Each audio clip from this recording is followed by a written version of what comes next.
Nós não recebemos porque não pedimos.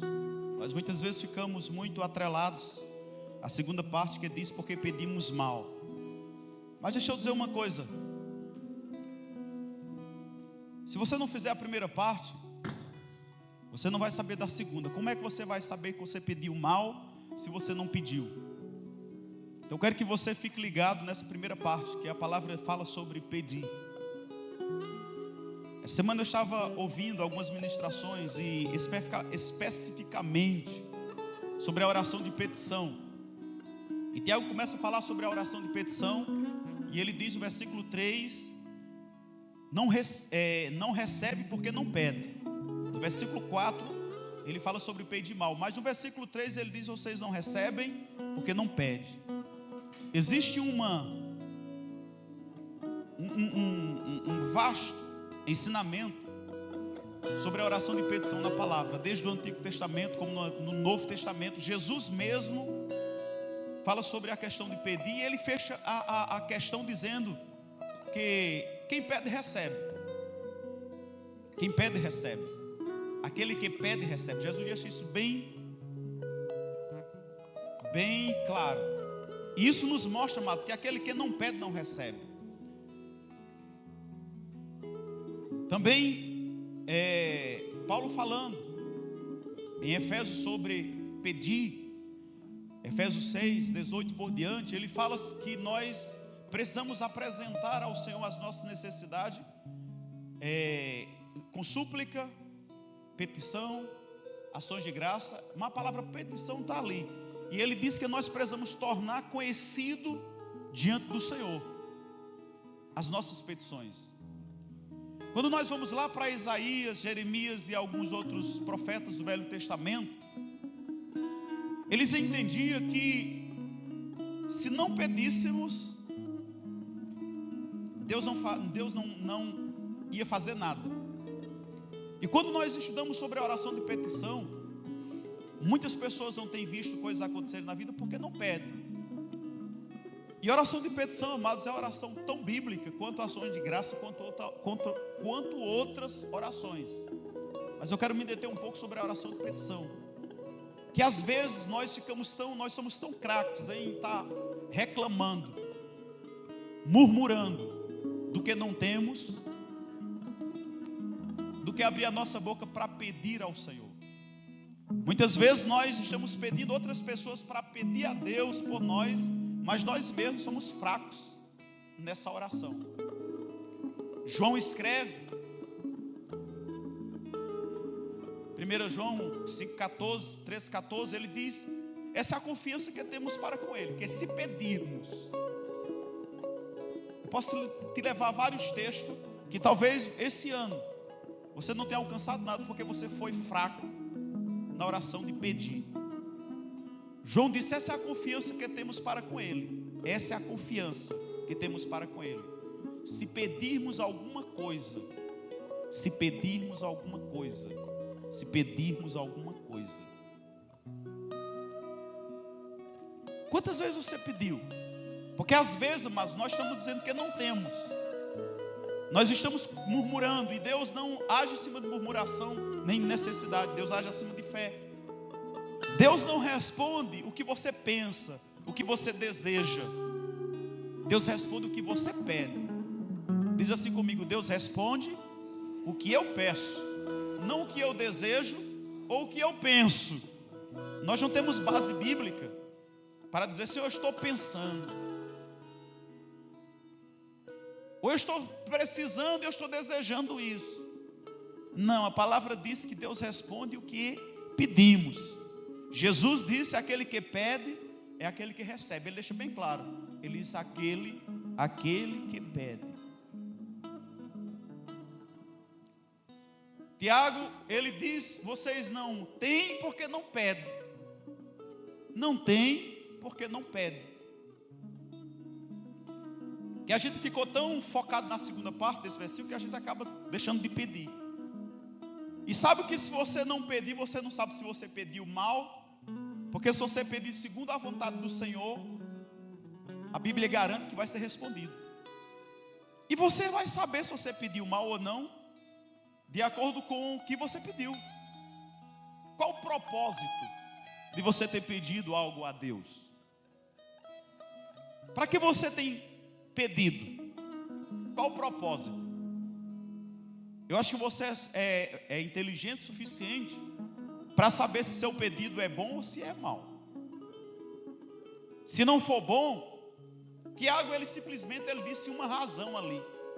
Ele disse uma razão porque não recebe. Mas existem várias razões porque uma pessoa não recebe.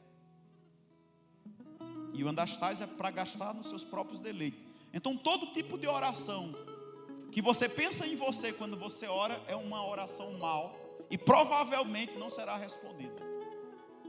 Amém? Mas você nunca vai saber que você pediu mal se você não pedir. Então primeiro tem que aprender a pedir. Tem que tornar conhecido diante do Senhor.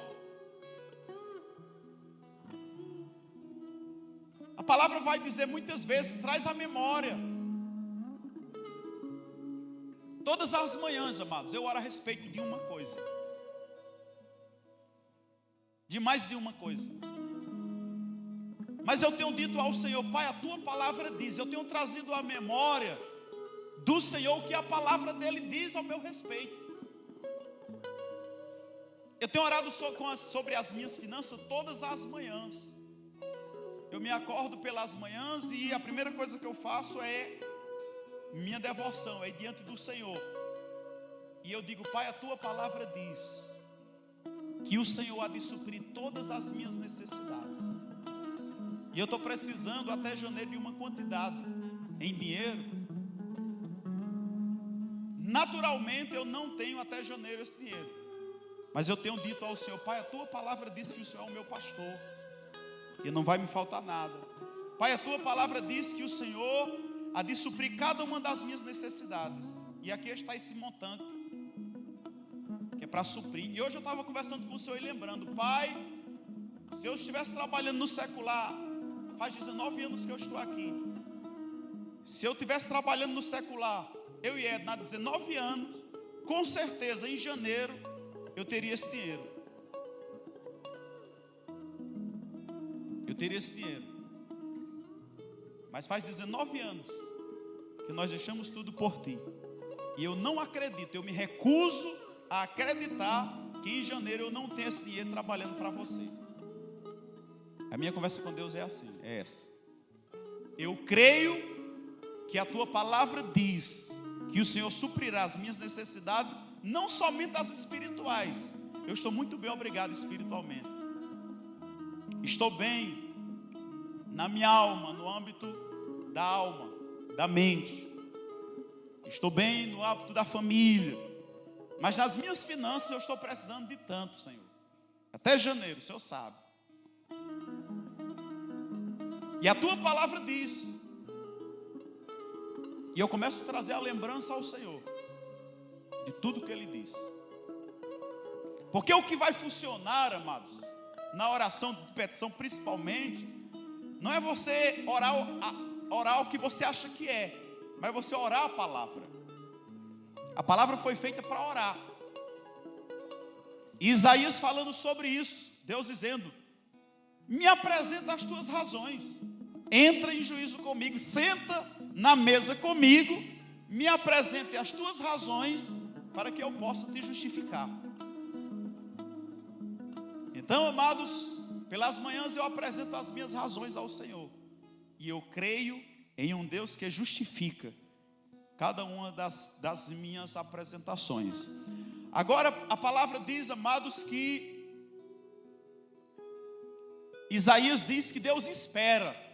Sabe que tem gente que não vai ter resposta enquanto não se posicionar para orar? Eu não sei se vocês entenderam o que aconteceu no outro final de semana aqui. Eu não sei se aquela conferência de oração foi mais uma conferência e logo você esqueceu e não sabe mais nada do que foi que Shirley disse. Essa semana eu passei a semana toda ouvindo as ministrações. Porque o que se joga aqui é muita coisa. Então você precisa ouvir depois para você ir diluindo o que Deus derramou na totalidade.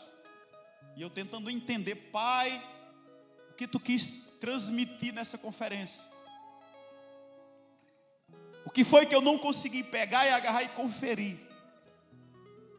E me veio essa questão da oração, e um dos textos que me deixou assim impactado, eu compartilhei até com Viana, Hebreus capítulo 5, versículo 7, ou é 7, versículo 5, vamos lá.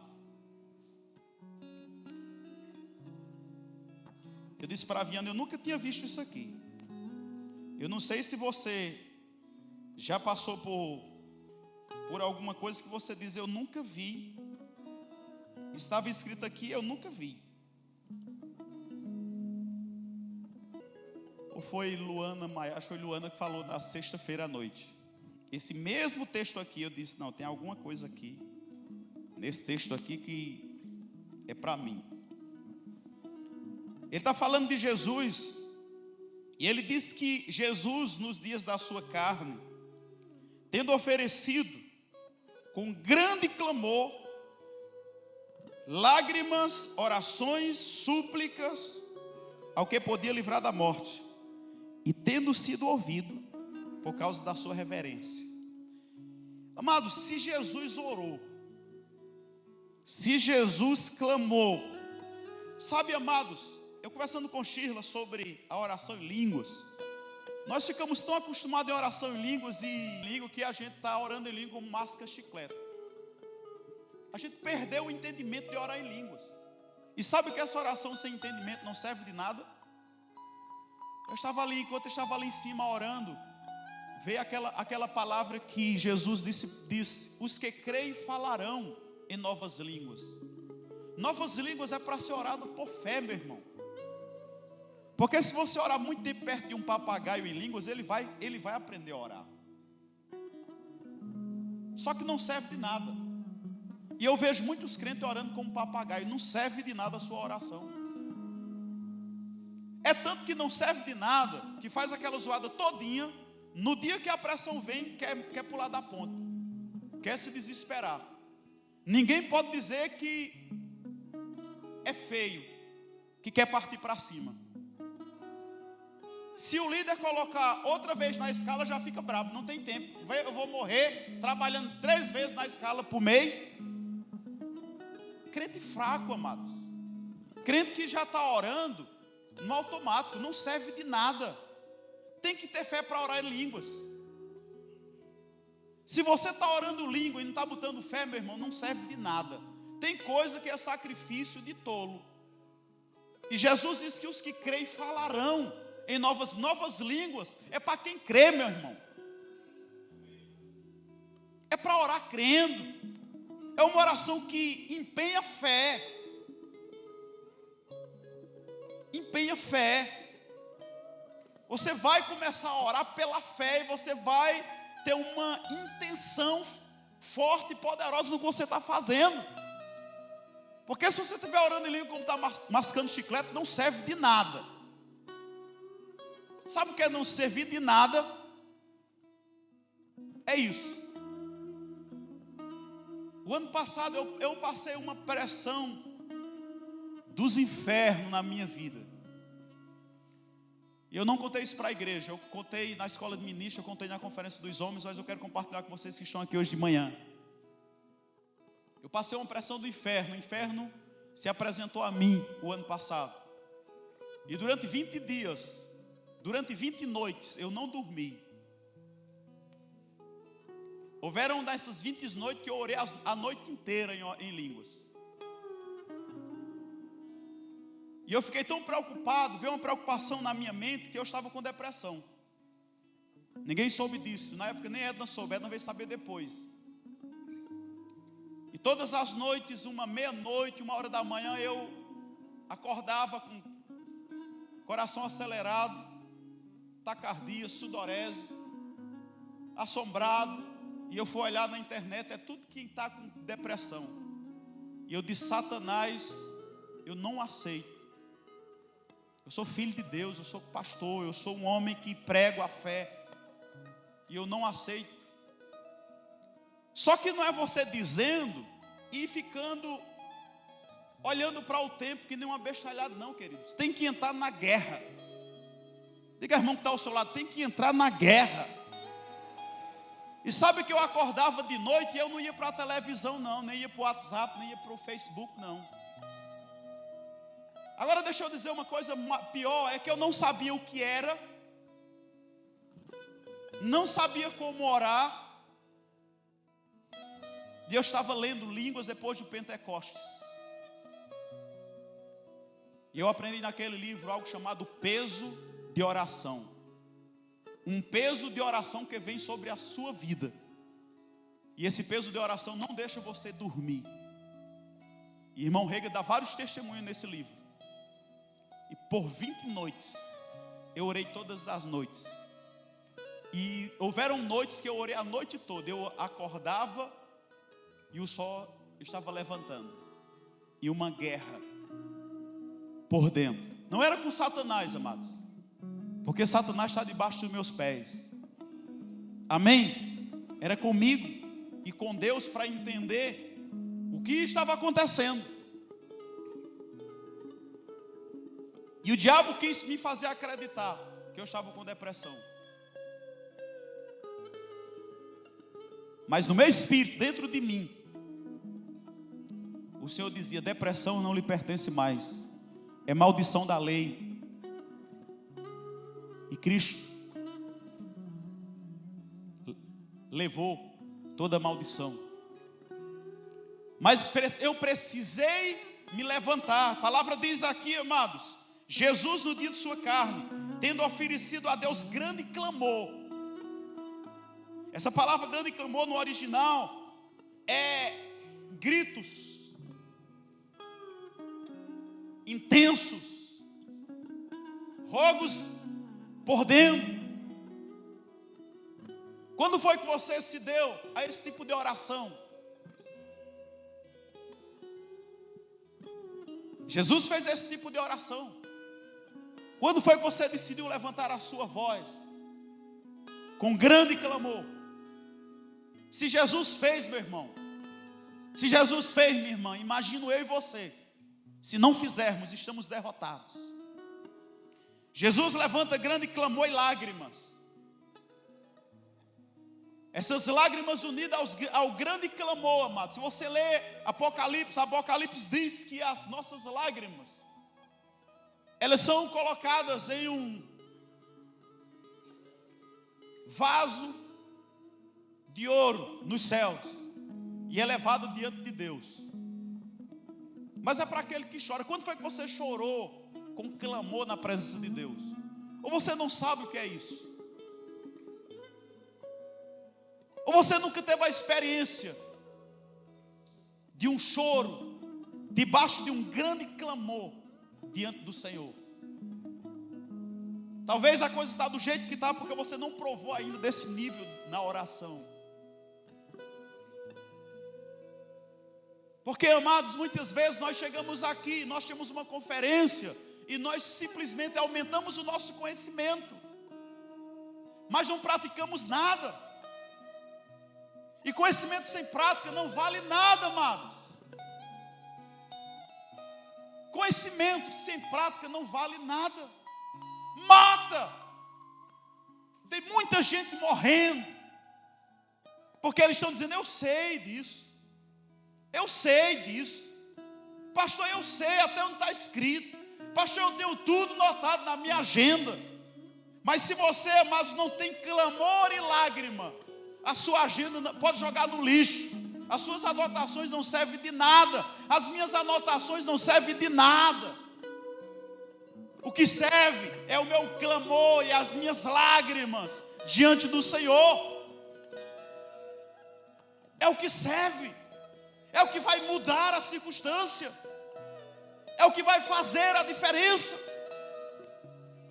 Foi isso que eu fiz nas 20 noites sem dormir. E na mente sem saber o que estava acontecendo.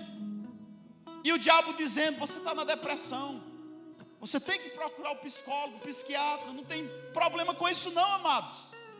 Se você não crê como eu criei e sair do lugar, eu aconselho, vá procurar o profissional.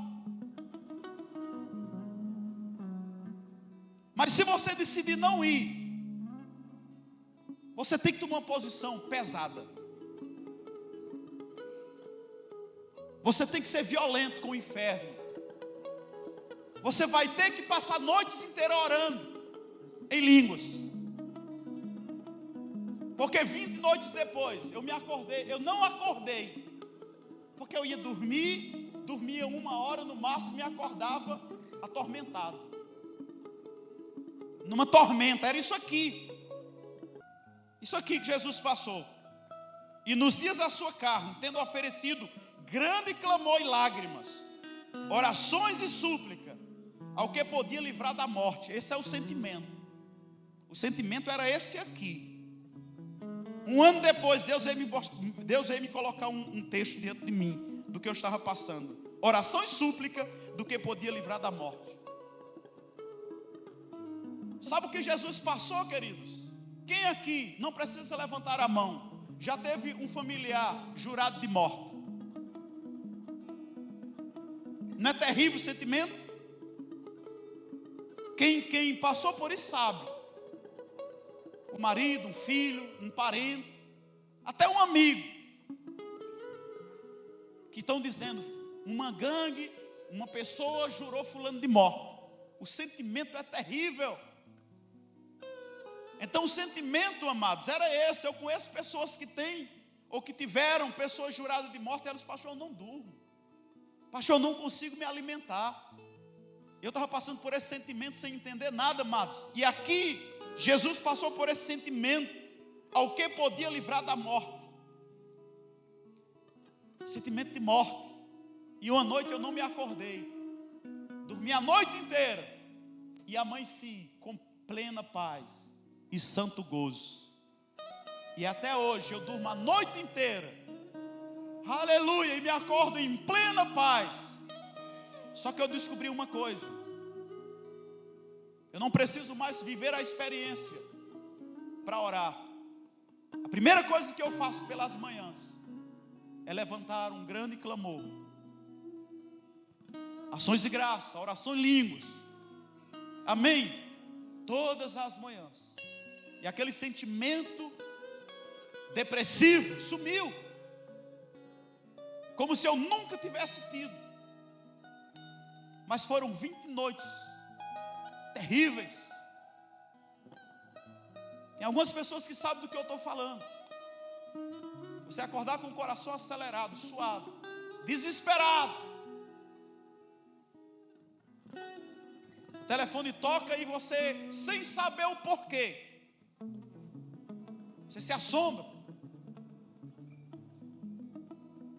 Mas Deus vai lá, amados. Ele alcança lá. Mas você precisa estar lá. Eu preciso estar nesse lugar de oração. Eu preciso estar nesse lugar de grande clamor e lágrimas. Eu preciso, amados, ser encontrado no lugar de súplica, para que Deus possa livrar da morte. A palavra diz, amados, e tendo sido ouvido, por causa da sua reverência, por causa da sua entrega, por causa que ele decidiu ficar lá. Aleluia, a palavra diz que ainda que era filho de Deus, aprendeu pela obediência por meio daquilo que sofreu. O sofrimento traz algo. Havia um sofrimento naquelas noites, mas eu aprendi, amados, a confiar no Senhor. E eu descobri aonde o diabo estava. Eu descobri que por trás de tudo aquilo existia algo que o diabo queria fazer, mas foi revelado pela oração e a súplica, pelas lágrimas e pelo o grande clamor. E o versículo 9 diz que esse Jesus, tendo sido aperfeiçoado, o desejo de Deus é nos aperfeiçoar, mas nós não vamos ser aperfeiçoados, amados, se não estivermos no lugar de oração, de consagração, de entrega. Veio a ser autor da eterna salvação para todos os que lhe obedecem. Aleluias. Queridos, o assunto de oração é sério, é vital. E enquanto eu estava orando, Deus me deu uma impressão no coração sobre José. 2020 vem aí. E eu quero dizer uma coisa para você a respeito de 2020. Eu estou buscando no Senhor. O que é 2020? É um ano de quê?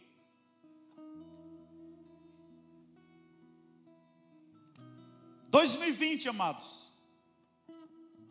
Existe muita gente que vai entrar 2020 do jeito que terminar 2019, mas Deus não quer isso. Mas isso não vai depender de Deus, vai depender de mim e de você. Porque Deus tinha um propósito para o Egito, e por causa de José, que andava com Deus. Diga comigo, a diferença de José para outras pessoas era que José andava com Deus. A palavra diz, amados, que por causa de José, 1 ano, 7 anos, que viria após um tempo de abundância, ninguém sofreu, porque um homem conseguiu ir no futuro e se preparar no presente. José, amados pelo Espírito, foi no futuro e se preparou no presente. Uma nação inteira estava preparada por isso. Dezembro de 2019 é o mês da preparação para o que vai acontecer durante 2020 a 2030. É uma década diferente. Uma pessoa profetizou para mim que 10 anos na minha vida vai ser 10 anos de colheita como eu nunca vivi. E eu agarrei isso. Amado, em 2030 eu vou estar tão rico, amém, que eu vou estar custeando muitas coisas cruzadas, muitas coisas no reino de Deus. Porque, amados, quando alguém profetiza para mim sobre prosperidade, principalmente financeira, a primeira coisa que me vem à mente é o reino de Deus. Sabe, queridos, que eu vou ter carros dados, porque há uma promessa do Senhor que pessoas me darão carros, casas. Eu sei disso, mas isso não enche o meu coração, nem eu corro atrás dessas coisas. Porque se eu corresse atrás dessas coisas, eu não tinha mergulhado no reino. E o que eu estava orando com o Senhor hoje de manhã, eu estava só lembrando a Ele. Se eu tivesse trabalhado esses 19 anos, eu e Edna, atrás de coisas dessa vida, nós teríamos muita coisa em Campina Grande. Eu disse ao Senhor hoje pela manhã, o Senhor sabe disso, porque 2 pessoas trabalhando 20 anos dá para juntar muito dinheiro. E olha que nós não somos amarrados, nós somos organizados. Quem está perto de mim sabe que eu sou um homem de mão aberta. Isso não é para a minha glória, isso é para a glória de Deus. Quem está perto de mim sabe que comigo não tem covardia. Sabe que eu sou um homem generoso.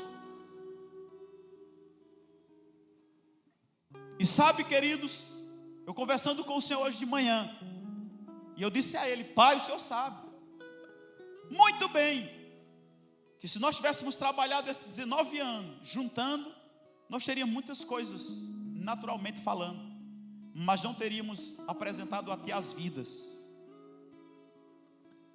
Então 2020 eu estou entrando e eu quero te apresentar algumas coisas que eu desejo no meu coração, que eu desejo ter. E apresentei os meus desejos ao Senhor, amém? E tudo isso é para promover o reino, amados. Tudo que eu tenho, tudo que Deus faz chegar na minha vida é para promover o reino.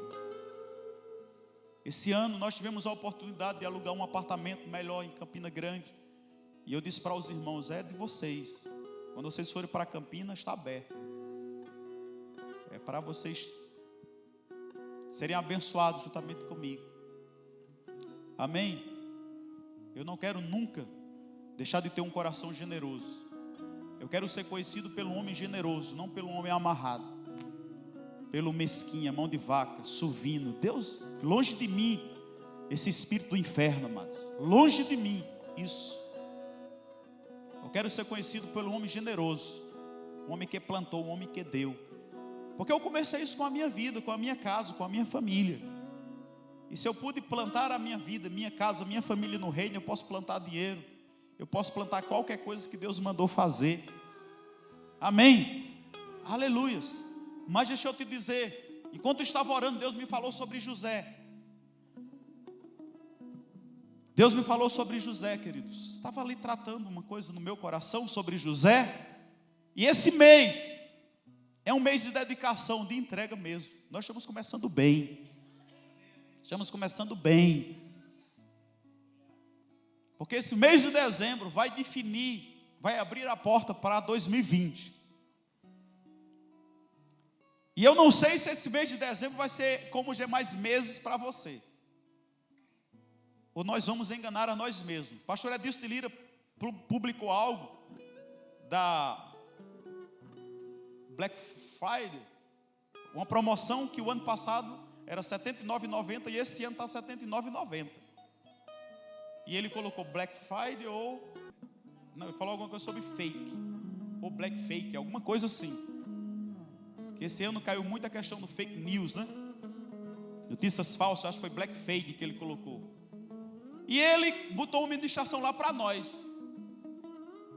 A sua vida vai ser um Black Friday ou vai ser um Black Fake?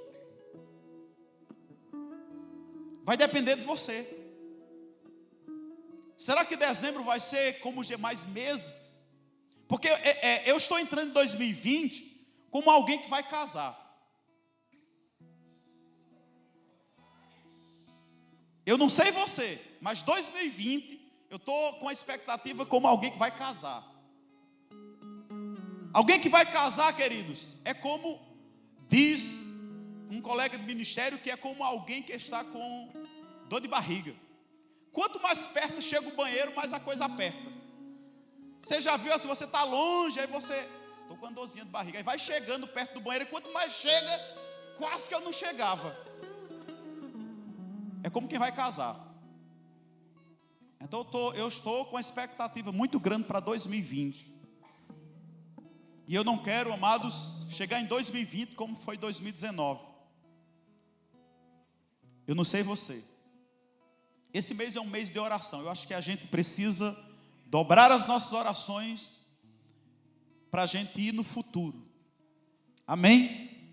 E mudar, amados, como José fez. A bênção do Egito foi porque Deus era com José. E José foi lá no futuro. E José disse: a coisa deve ser assim, assim, assim. Porque se não for, vai morrer todo mundo de fome. E a sorte das nações foi o que José fez pelo Egito. Porque as nações iam para o Egito pedir suprimento. Mas, trazendo para o nosso contexto, amados, o que vai acontecer em 2020 vai depender muito do como você vai se comportar e como você vai enfrentar dezembro. Dezembro. Eu tenho estado diante do Senhor, orando por coisas que irão acontecer em 2020, que eu não entendo, que eu não conheço, mas que eu tenho orado em línguas.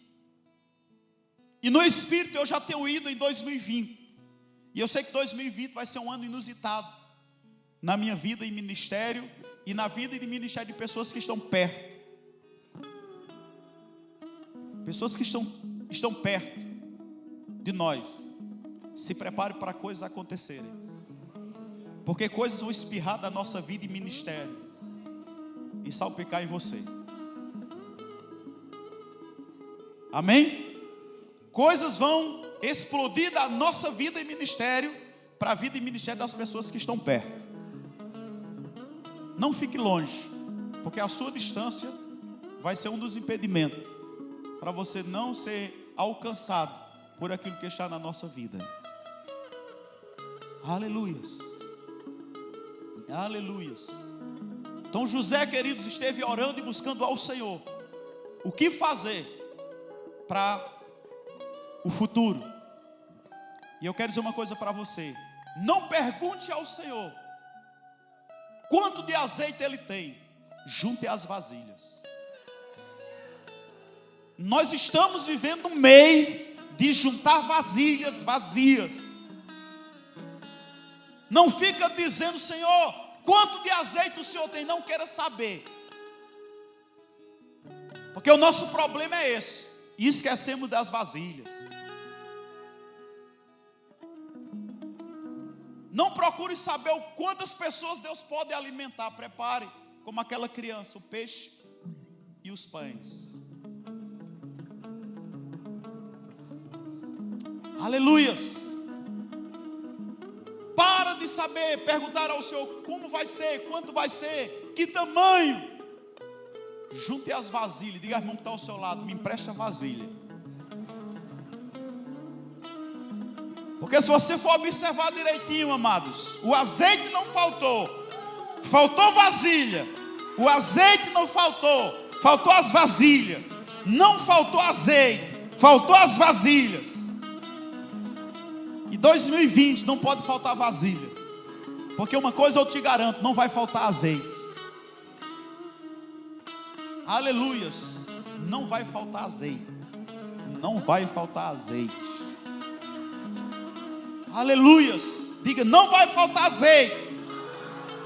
Eu vou preparar as vasilhas. Porque eu sei que 2020 vai acontecer um grande derramar de Deus na minha vida, na minha família, no meu ministério, nas minhas finanças. Vai acontecer uma mudança, amados. Vai acontecer, algo vai ser alterado desse mês para o outro. Desse mês para o outro, algo vai ser alterado. Eu estou crendo nisso. Algo vai ser alterado. Algo que não depende de você. Algo que não depende da sua condição financeira. Algo que vai depender do quanto você estiver em oração e em consagração diante do Senhor. Algo vai ser alterado em dezembro para a entrada de janeiro. Ore, consagre, esteja lá. Esteja lá. Jesus estava lá, em grande clamor, em lágrimas, em oração e em súplica. Jesus esteve lá. Deus vai mudar a rota. Deus vai mudar as coisas. Tem pessoas que já começaram a provar disso. Começou hoje. Dezembro é um mês incomum. Aleluias. Aleluias. Nós somos uma igreja que ora, mas devemos orar mais. Devemos nos levantar mais em casa com o Senhor. Meu Deus do céu. Shirley disse que nós somos a essência do verbo da vida, amados. Como eu me alegro com isso. Shirley disse, pastor, vocês são a essência do nosso ministério. Não só ela, mas várias pessoas já passaram aqui e disseram, vocês cheiram ao verbo da vida. E eu quero que vocês, pastores, façam o mesmo. Façam do jeito que a gente faz aqui. Leiam os livros de irmão Reagan. Esteja envolvido com as ministrações. Sei que vocês podem ler outros livros, mas leiam Kenneth Hagin. Escutem as ministrações de Guto. Escutem as ministrações de nossos ministros. Fique tão ligado que você vai transmitir isso. Às vezes nós lemos muitas coisas que não deveríamos estar lendo.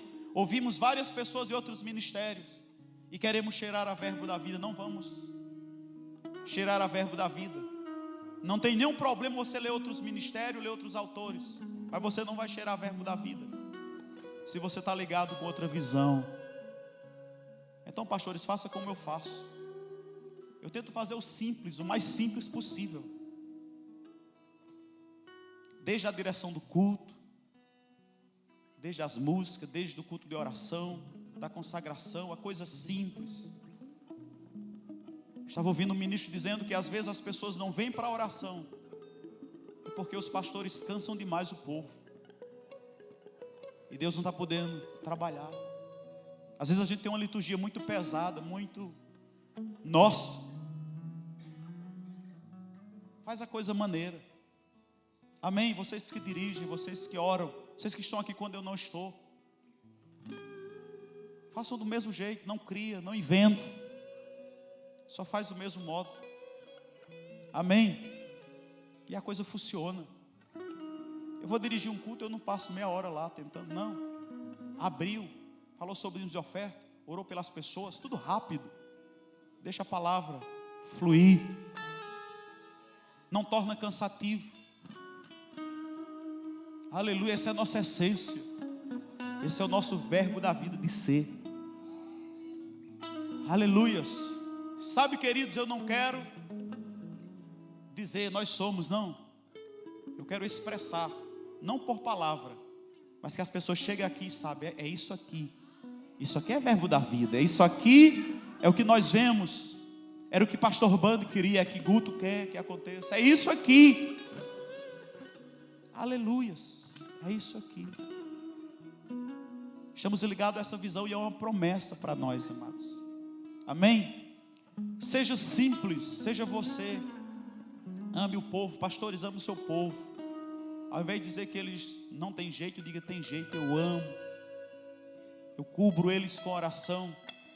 Seja uma só pessoa. Aonde você for. Tivemos uma experiência na escola de ministros, onde desenvolvemos várias alianças, conexões. E lá nós tivemos a oportunidade de ouvir, rapaz, esse povo de Monteiro é uma onda. É um povo bom, é um povo feliz, é um povo alegre, é um povo que estão sempre ali unidos, juntos. Amém, amados? Nós somos aqui o que nós somos lá o que nós somos aqui. E se você, Bia, esses dias mandou um zap para mim, falando de um jovem lá de João Pessoa, lá do líder dos jovens, dizendo, rapaz, o pessoal de Monteiro é fenomenal. Povo bom, povo unido. Aleluia, sem peso, sem tempo de Deus. Na igreja a gente precisa ser assim, amados.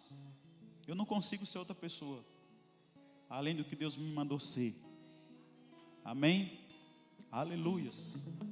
Nós estamos entrando em um tempo de mais comunhão, de mais intimidade. Em 2020 nós vamos ter um ano de evangelismo. Eu vejo Deus nos chamando para as ruas, influenciando as ruas de Monteiro aí com a palavra. Vai ser um ano de muita cura, muitos milagres, muitas maravilhas. Vai acontecer isso. Amém?